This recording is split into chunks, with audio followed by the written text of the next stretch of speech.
Okay, as Lindy mentioned, I wear a lot of hats in the business. I work mainly as a producer these days, but I'm also a performer. My main band for many years was Karma County. We still occasionally play. Someone offers us the right amount of money. I'm a songwriter. I've written one book, as Lindy said, the Open Tuning Chord Book for guitar. I occasionally teach. I teach at the Bondi Wave here, songwriting, production, things like that. Sometimes I work as a session player, and over the years in the business, I've worked as a tour manager, a manager, a mother. All these things, basically, I learned on the job. I started playing guitar the same week that Jimi Hendrix died. So it was a long time ago. And I didn't learn a lot of my skills by choice. It was by accident. I was writing music in the late 70s, which was out of sync with what publishers and record companies wanted. The late 70s was the era of pub rock, and I used to go and see bands like, I wouldn't describe Midnight Oil as pub rock, they're a bit more sophisticated, but hard rockin', beer drinking crowds, and I liked, minor 6 chords on a piano and not much else. So it wasn't my time to shine. And what that meant was being fairly pig-headed and determined, which are great qualities to have in this business. It helps if you have talent, but it's not requisite. I thought, well, what do they know? I'll do it myself. And I learned how to make records by doing it, which was basically, hiring 8-track tape recorders and taking over my parents' house while they went overseas for 2 weeks. And luckily for me, my father owned a Hammond L100 organ and a Leslie speaker, and my mother had a piano, and there were drum kits and stuff. So I basically learnt how to make records by turning things on and making a lot of mistakes. And there were upsides and downsides to that kind of experience. It's very strange working in a room like this. So, sort of, you got to swing a bit. Anyway, I've lost my train of thought already. Basically, the upside was that I own every record I've ever made, which is great when someone wants to sync your song in a film, because I don't know if anyone's talked about publishing in depth here. When someone puts a song in the film, there's 2 rights that, okay? In depth, okay. 3 speakers. All right. So that was the upside. The downside was I didn't get to develop an audience as much as my contemporaries did, like guys from Mendel's Anything, all those, because I just didn't have the machinery behind me. But anyway, that's how I started off. What I'm going to try and talk about today is the role of the artist. According to the Australian Tax Office, I'm what you call a special tax professional, which means my income over a period of 5 years goes like this. There are good years and bad years. We're equated with sports people. According to my contemporaries, when I was growing up, I was just a wanker. Because, what are you doing playing in a band? Who do you think you are? You familiar with the mythology of Icarus, who attached wings and tried to fly and got too close to the sun? I've always maintained that if Icarus was an Australian, he wouldn't have got past the rooftops, because there'd be these people at a barbecue having a beer and they go, look at that clown. And the sheer weight of peer group pressure would bring him crashing to the ground. The Australian music business is a very difficult one. There are great things about it. It's where we live, it's a great place to live, but it's one of the toughest markets in the world. Australian audiences are pretty hard. They look at culture differently than what Europeans do. To say you're an artist is a brave statement. For example, the other thing, of course, is the tyranny of distance. Australia is a large place with a very small population, and mostly in 2 or 3, Adelaide, Perth, capital cities. If you get on a plane in Sydney at 9 o'clock and fly to Perth, you get up and you go over there's the Olympic Stadium, and there's Katoomba, and nothing for another 5 hours. fuck all, excuse me. If you got on a plane in Pittsburgh, PA or New Jersey and flew to Los Angeles, you'd get up and for the next 5 hours you'd be going, there goes another town, there goes another town. You could walk out on a street corner in New Orleans and spit and you'll hit the next market. So it's a very different experience here. Someone asked me a little while ago, hey Brendo, what would you have told your 18-year-old self if your 50-something-year-old self was talking to them? And I said, I'd get the hell out of here, go to Europe, go to every festival, backpack around, make friends, and by the time you're 25, you'd have a following to keep you going for the rest of your life. But it's a great place to live, like I said, and there are great people, but it's a very hard audience. Luckily, the internet's opened it up to be a bit more of a global enterprise. Okay, so ATO thinks I'm a special tax professional. My contemporaries have come around over the years. To me, I'm an artist, and to say you're an artist is a brave statement. It's basically an exercise in self-knowledge and self-faith. You say, okay, I'm connected to the big river. I can take things from here and I can throw them around in my head and put them on the guitar and I can connect with an audience. And you have to have this great faith. And to be an artist is something of a paradox. F. Scott Fitzgerald defined an artist as someone who could hold two counterpointing points of view in their head and still function as a human being. And it's very true, because to be an artist you must at one time have enormous self-doubt while being supremely confident at the same time. Because your art is this idea of, you want to connect with an audience. How do you connect with an audience? You have similar feelings to them and you express them in a poetic or artistic way which touches them. So to do that, you have to be able to resolve yourself in the place of those feelings, which is possibly being sensitive, self-doubt or whatever, and then get up on a stage and be very sure of yourself and deliver it and have no doubt and carry those two thoughts at the same time. One thing I'd like to ask, how many people here are songwriters? Okay, how many people are members of APRA? Okay, I'll get a plug in while I can. I'm running for the board of APRA again this year. This is my 4th tilt.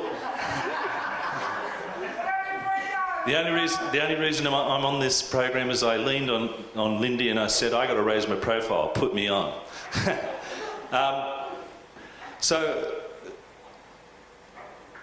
Something I'd like to... How they get to vote, or do they get to vote? If you're a member of APRA and you made some performance income in the previous year, you get 1 vote for every $500 that you earn. So imagine if you were Gautier, you've got a lot of votes. Got to get him on the phone. Anyway, we digress. I'd just like to remind people, there's a lot of very experienced and nice people speak here today, some who I know personally and are very good people, but to the people here who are songwriters, one thing you must never, ever, ever, ever forget is that the agents, the managers, the labels, the broadcasters, none of them have a job without you. And sometimes, well, it can get forgotten and you'll have wag the dog moments like, well, what do you think you're doing? Well, I wrote it. What are you doing? Just something you have to sort of keep in your mind. It's the same sort of countervailing point of view where you have to be this gentle, sensitive, artistic type, but sometimes you've got to grow a backbone and tell people to go shove it or say no, and that kind of thing. And most of the time, 95% of people are great, but occasionally you'll get some dead shit who wants to take you down and you just have to stand up to them. So that's one thing you just have to hold in your mind. Just remember, you go to a concert and there's a guy standing in front of his big 24-channel Midas desk with a big PA and 20,000 people. If there's no songwriters, he's just going to pull up a lot of nothing when it goes for showtime. Songwriters make the stuff. That's why publishers are in the business. You know why? Because songwriters have a bad habit of dying. They need new ones. So never forget that you have value. Are there any questions? I'll take questions as we go because we're going to run out of time. No? How did you build your profile as a songwriter to shop your songs? I didn't write a good song till I was 30. I know that. They were shit. And I wouldn't play them to anyone. But you have to write a lot of shit songs before you write a good one. I remember Paul Kelly saying once, he said, all hits are flukes. If I knew to write more hits, I would. And it's true. Writing songs or developing a profile of your song, the best way to develop a profile as a songwriter is you have to develop your own character, which comes down to all those things I said, self-faith, self-knowledge. You have to be able to present something that people pick up on that sounds like you.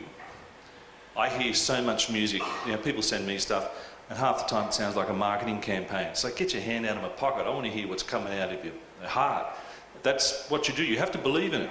Because, people, I've done songwriting workshops and people turn up and go, I want to write some hits. Well, what are you doing here? Why don't you just write a good song, Because you'll have a better life instead of writing all these failures. So, developing as a profile is just the hinge that squeaks gets the grease. That's what Malcolm X said. It's true. You just keep bringing people. They put the phone down and walk around the house for 5 minutes and tell you they're going to come back and talk to you, which has happened to me. You just go, all right. If the front door doesn't open, you go around the side and you stay at it. And if you don't stay at it, you either you just can't cut it and you get out, because that's, some people have a career change, or you stay with it and you get somewhere, or you die deluded. They're your three options. It's a harsh business. I like that. Does that answer your question? It does. Okay. No, I better not say that. I've said enough swearing. I think I've filled up the quota for today, have I? I was going to start with the Wu-Tang Clan intro, but I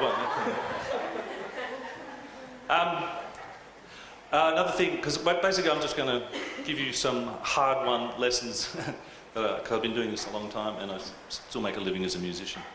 You should always say yes.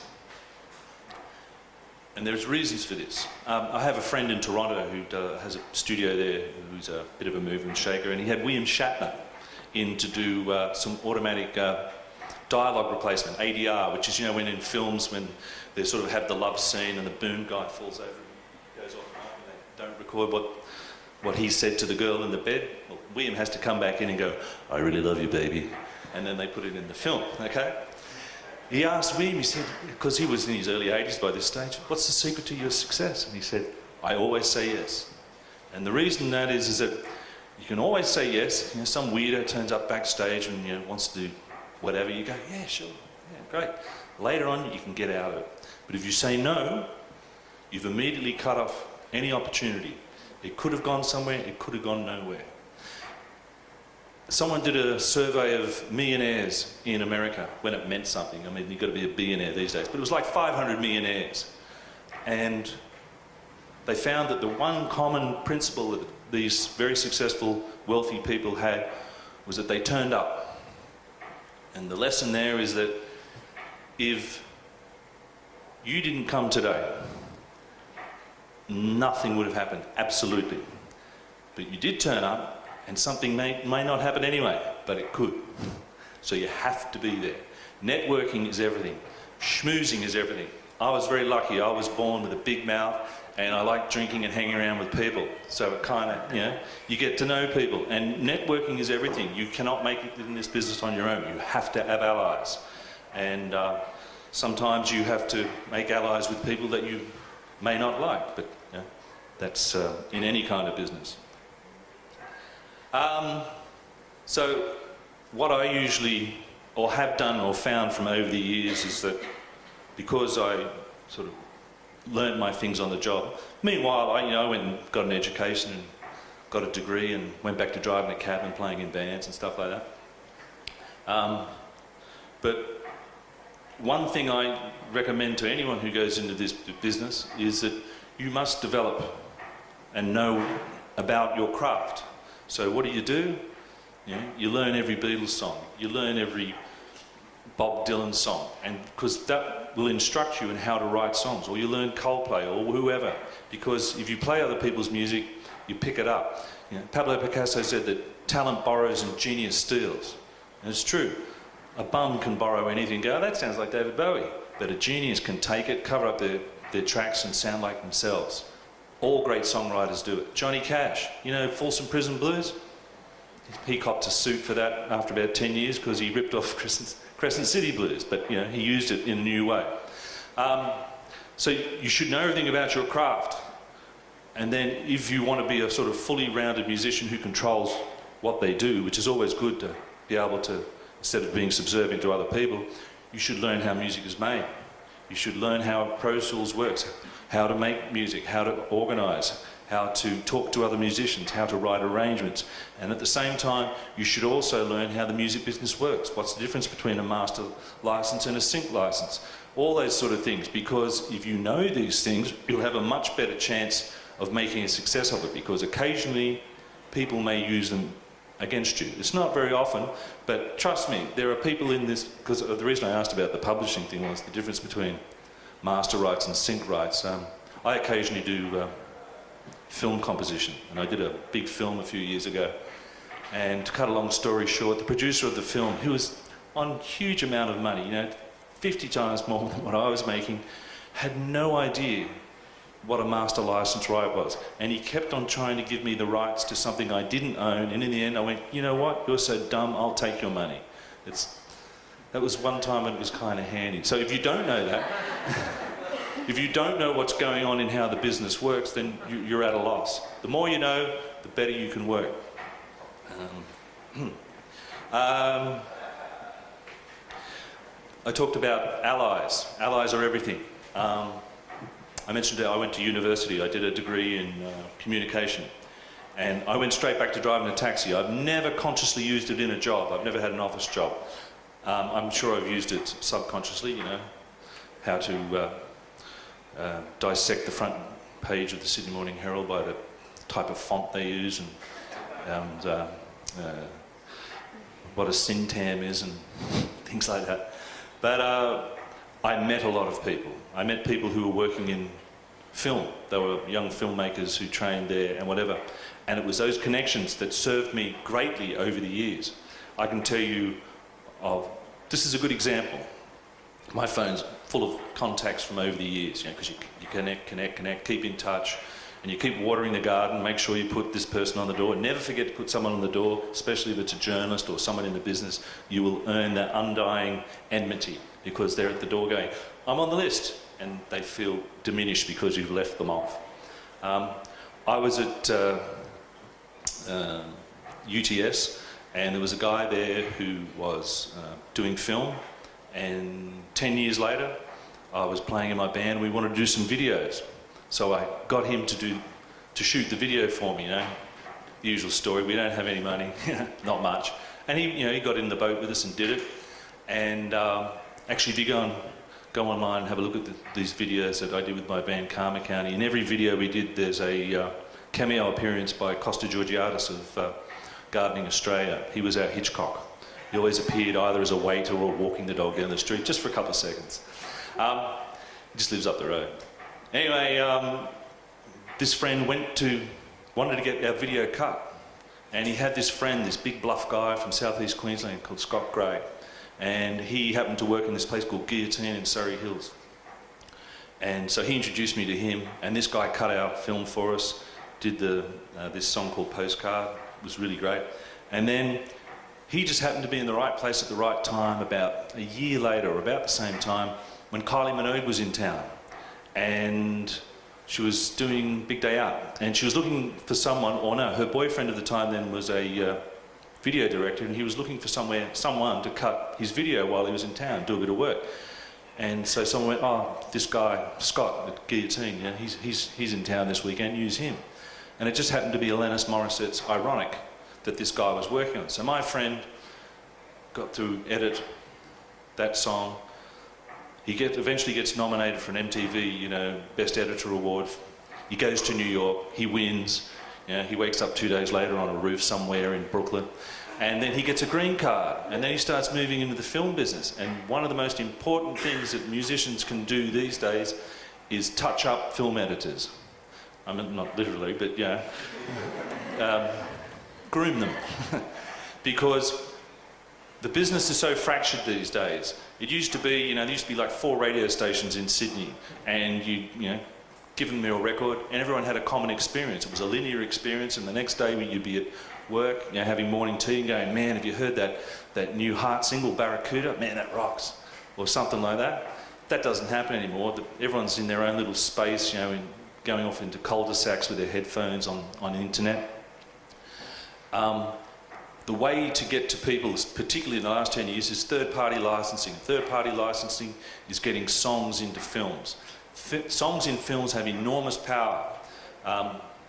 For one, financially. It's the gift that keeps on giving. They have to pay you up front for the license. That's great. You don't have to wait 2 years for a record company to give you money, or a publisher. And usually, if anyone here has been to the cinema, a cinema is a desensitising space where a human being sits in a chair and you are completely open because you're in the dark, big pictures, big sound.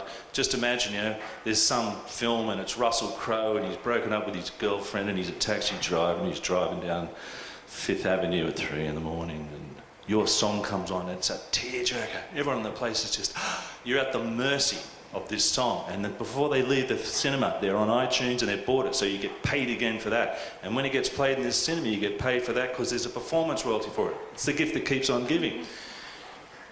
3 most powerful people in filmmaking are the producer, the director, and the editor. The editor is very powerful because they're the one who coheres all the different streams of images that go into the film. They tell the story. A bad editor kills a film. A great editor delivers it. And these moments have happened to me. This guy I was talking about, Scott Gray, he ends up doing some big films. He did Abbie Cornish's first film, Somersault. He ended up doing The Boys Are Back and a few international films. And these moments happen. Editors are like athletes. They have to warm up. They have to get their muscles going, they're off the side, stretching or whatever. So when they start editing a film, they have music they like to listen to while they cut images. And, my friend, and I've made lots of other film editor friends over the years who, every time I make a record, I give them something. They'll put, I'm going to put on a Jeff Lang record because there's this really great sort of scene of, hang gliders going off, and he plays that great slide guitar. And so he'll be doing that, and all of a sudden the director comes in with their monocle on and a cigarette, and what is that? I love that music. Who is this Jeff Lang? We must get the song. So next thing you know, and what happens is, when it first hits them like that, and they're like, it's emotionally powerful, it never goes away. It always seems to stay. And I've had those moments, and you get a phone call, hey, we want to use your song in such and such, and you get a payday, you make the film editor look good, and hey, hopefully you make friends with a great film director. You've probably heard of Tarantino walking into a department store in Japan, and the what are they called? The 5, 6, 7, 8s? 4, 5, 6, 7s, whatever they're called.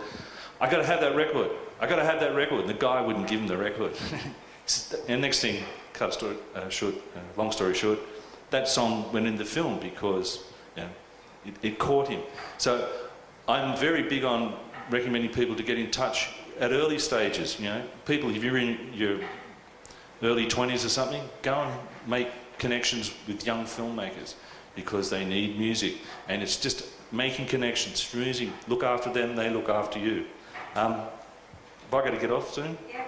Okay. Other things I would recommend, if you can find a mentor, mentors are great. They'll help you out in some sort of rough passages, and if you can, get a manager. Managers are, the main thing about a manager is it takes the weight off of an artist having to talk about their art as business. Because the first rule of the music business, it's not about the music, it's about the business of music, and it's completely different.